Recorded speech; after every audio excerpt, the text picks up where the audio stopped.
Hi, this is Trey Passer. Welcome to my review of Mission Impossible: The Final Reckoning. I guess I know this was used to be, I guess, part two of the other one, but maybe they changed the name for whatever reason. Anyway, this is basically Ethan Hunt and the MIF team supposed to they're trying to find the artificial intelligence called the Entity. Remember that from the last movie? Uh, because it's controlling everything. It's an artificial intelligence, and it's basically to take over the world. So they have to race against time to, thwart it. Okay, and they have to deal with bad guys and uh, you know, usual stuff they have to go through. But anyway, this movie, like I said, is almost 3 hours. Okay, most of these Mission Impossible movies, I think, are that length anyway to begin with. And of course, with these Mission Impossible movies, you get Tom Cruise running, running to save like he's running to save his life, and which is always fun to watch. Uh, but I don't know the way if you watch this movie, and again, I don't think this is a spoiler because I think you see this in the trailer, so I don't think this is a spoiler. But they kind of make it look like this is like the last go around for these movies, and I don't know if that's true or not. If Tom Cruise is going to make another one of these or not, or continue to make them. Um, but just that's the feeling you get by like you see in the trailers. You get that feeling that maybe this is the last go around for them or stuff, but because they kind of refer to things in the past and stuff. And like I said, you see that in the trailer, so that's excuse me, that's not a spoiler. Again, like this movie is like it's almost 3 hours, okay, which is I think a little long even for these Mission Impossible movies. I think almost 3 hours is a little long for for these movies. Okay, I think they could have probably cut out a good half hour of this movie. Okay, to be perfectly honest, to keep it a little bit more tighter and stuff. But again, you got Tom Cruise in this. You got Haley Atwell. You have a bunch of new cast characters that you saw in previous movies. They're in this and stuff. And you got Angela Bassett. She plays the president in this version. Because I don't think she was the president in the last movie. She worked for the CIA, and I think she became president. I think after that. And then of course Simon Pegg. You got S.A. Morales who's in this. Big Rames. A good cast and stuff, and a good villain. The plot again. The plot is okay, but it's just I think this movie kind of again they could have I think took out a good half excuse me good half hour of it. Okay, without just to make it excuse me to make it a little bit tighter. Okay, as in terms of an action a good action movie. We know the Mission Impossible story and all this stuff. Ethan Hunt's going rogue and all this stuff, but I think a little bit tighter runtime would have been better. I think sometimes Tom Cruise and Christopher McQuarrie, I think they get a little excessive with their movies and stuff. But I understand what his point. He's trying to give you as much action as he and entertainment as he can. But I think to make these movies a little bit tighter, I think he could have cut off at least probably maybe 50. I said a half hour, maybe 20 minutes, 25 minutes of this movie could have been cut out of this movie. Okay, just to make it a more tighter and keep the suspense, uh, you know, actually palpable because you pretty much know in these movies how it's going to end. Okay, so that's not no big surprise with these movies and stuff. And Tom Cruise gives his all, doing his own stunts and stuff, and like I said, doing that crazy running and stuff, and making the plots are worldwide. They go all over the world filming this and stuff, which makes it okay. But I think this movie just a little bit too long. I just think it's a little bit long with the runtime. Just again, I kind of like the premise of the story stuff, but again, I just think it could have been tighter with a little less runtime. Okay, and just to make things flow a lot better. Okay, when you actually when you know that there's stakes when the lives in the world literally are at stake, you need the movie to go at a little faster clip. Okay, I think dragging this out almost 3 hours is just a little bit excessive. Okay, not that what you see is bad or anything. It's just I think a little excessive. Again, I think a little bit tighter movie with a little less runtime, not almost 3 hours for runtime, would be good for this movie. And I did enjoy this movie. I wasn't bored, but I just think it just lasted a little bit too long. Okay, I just think it's just again 3 hours is almost way too long for an espionage movie.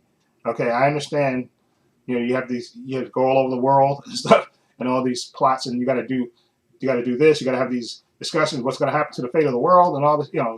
The back and forth and stuff. But I think again, all that stuff could have been. There's a lot of stuff that could have been cut out of this movie to make the runtime a little tighter, and and you still get the action and suspense. You still get Tom Cruise running from place to place, jumping on airplanes and stuff, hanging off airplanes and doing all this crazy stunts that he does and stuff. And I just, again, and I love Haley Atwell, but I'm biased by Haley Atwell because I loved her from the Marvel movies and stuff, playing Peggy Carter and stuff. I think she's a really good actress and stuff. And I thought, again, S.A. Morales, I thought was a really good villain in this movie.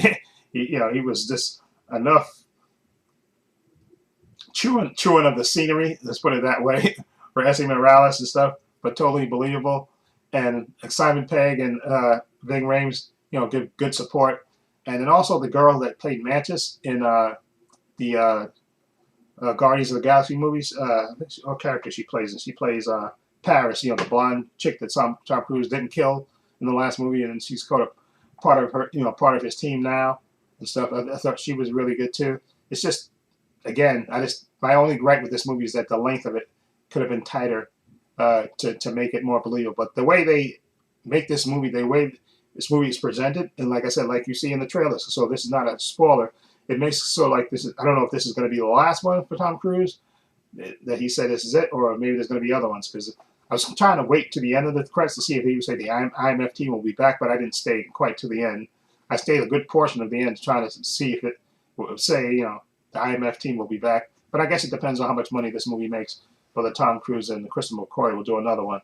Okay, because I know these movies do make money and stuff, but I think the last one didn't make as much as they wanted to or expected it to. So I don't know if they're going to do another one. But I definitely think they should. If they are, again, I think just make it a little bit tighter in terms of time. You don't need 3 hours to do these movies, Kristen McCoy. You don't need, and I know Tom Cruise, because they like to give you spectacle and stuff, but you don't need that for a good action espionage movie. You can get everything done in 2 hours and 25 minutes. I think that's perfect runtime for something like that. You don't need almost 3 hours of runtime to get to, especially a movie where all the stakes are high and all this, like they are in this movie. The world fate are in, the world is at fate in this movie and stuff. So I think you can. And as far as the, I guess the main villain in this movie is called the Entity and stuff, and it's really kind of a, I guess they're using technology and that's a kind of a faceless villain and stuff that you only really get, that you really don't see, but what their actions are going to be, what its actions are going to be and stuff, and what the consequences are going to be. Okay, but okay, I think that's kind of a, excuse me, I think you need a really good villain. When I say villain in the flesh, like S.A. Morales, he's one of the villains in this, and you need a villain like that for Tom Cruise to fight and go up against, rather than an entity. I think that's kind of a maybe they try to make it more modern by having using technology and all that stuff. But I definitely think you need these movies work better when you have a physical villain in the flesh. Having his world domination plans or whatever else he's going to do. Destroy the world or take over the world, whatever he's going to do. I think it's better when you have Tom Cruise going up against that physical person in the flesh, okay, rather than a computer. Excuse me. So I would give this movie, okay, out of my 4-star system, 1 being poor, 2 being fair, 3 being good, and 4 excellent. I would give it 3 stars. Again,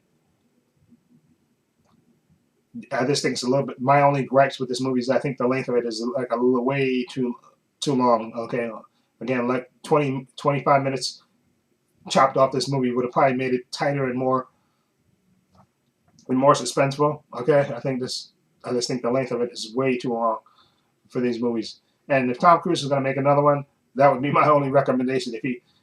Not that he gives a crap what I think about anything, but if I was to give him any kind of criticism, I said, listen, we know Tom Cruise is going to do these crazy, spectacular stunts and all that, but make the movie a little bit tighter. You don't need 3 hours for these Mission Impossible movies. You can make a good 2 hour and 25-minute movie, or a half hour, 20 hours, 2 hours and a half. You don't need almost practically 3 hours to get everything in. I think you can make a tighter movie and cut out all these other strenuous things that you don't need.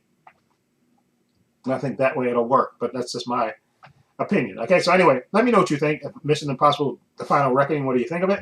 Feel free to leave comments down below. I have links to my social media in the description box: Facebook, Twitter, and Instagram. Also, a link to my other channel, Paul Views and Opinions. So you check that out as well.